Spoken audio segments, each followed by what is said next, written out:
267 நாட்கள் தொடர்ந்து போர் நடைபெற்று வருகின்ற பலஸ்தீன இஸ்ரேலிய பிரச்சினை இன்று இஸ்ரேலிய இனப்படுகொலை இராணுவம் செய்த அட்டூழியங்கள் மற்றும் லெபனான் எல்லையில் நடந்த பிரச்சினை பற்றி இன்றைய செய்தித்தாளில் பார்ப்போம்.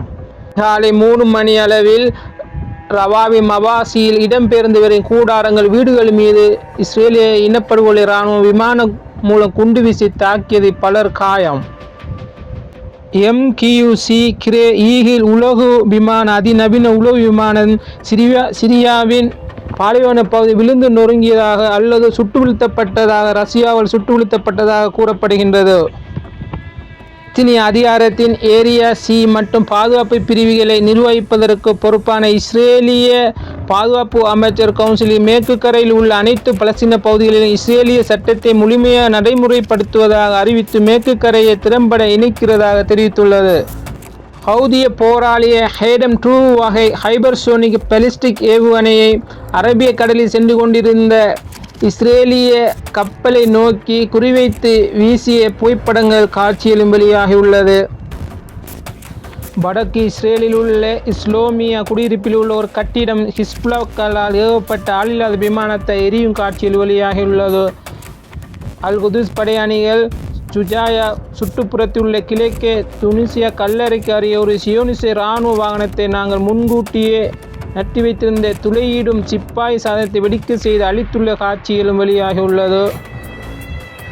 கனடா அதிரடி தடை விதித்துள்ள இஸ்ரேலிய தலைவர் டேனியல் வெய்ஸ் மற்றும் இஸ்ரேலிய அமைப்புகளான லெஹாபா மற்றும் அமானா மீது கனடா தடைகளை விதித்துள்ளது.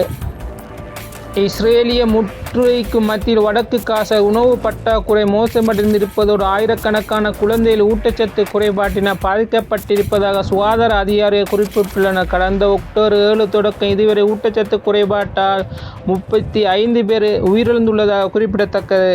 காசா நகரில் குடும்பத்தோடு வசிக்கும் ஒரு பலஸ்தீனர் தெரிவிக்கையில், இங்கு மாவு மற்றும் பொதியிடப்பட்ட உணவுகள் மாத்திரமே இருக்கின்றன. மரக்கறி, இறைச்சி மற்றும் பால் எதுவுமில்லை. எனது இடையிலே நான் 25 கிலோ குறைந்து விட்டேன் என்று காசா நகரில் தனது குடும்பத்துடன் வசிக்கும் அபு முஸ்தவா செய்தி நிறுவனத்துக்கு தெரிவித்துள்ளார். வடக்கு தெற்கு காசாவில் குண்டுமழை போல் இஸ்ரேலிய படைகள் ரவாவில் ஹமாஸுடன் பாரிய மோதல்.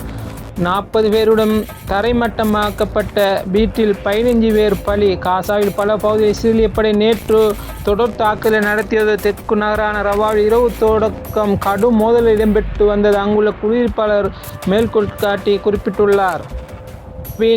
மேற்கில் உள்ள டெல் அல் சுல்தான் பகுதியில் மோதல்கள் உக்கிரமடைந்திருந்ததாகவும் கடும் மோதல்களுக்கு மத்தியில் டாங்கிகள் வடக்கே நோக்கி முன்னேற முயன்றதாகவும் குடியிருப்பாளர்கள் தெரிவித்துள்ளனர். டாங்கியில் எதிர்ப்பு ராக்கெட்டுகள் மற்றும் மோட்டார் குண்டுகளை பயன்படுத்தி இஸ்ரேலிய படைகள் மீது தாக்குதல் நடத்தியதாக ஹமாஸ் ஆயுத பிரிவு மற்றும் இஸ்லாமிய ஜிஹாத் போராளிகள் தெரிவித்துள்ளனர்.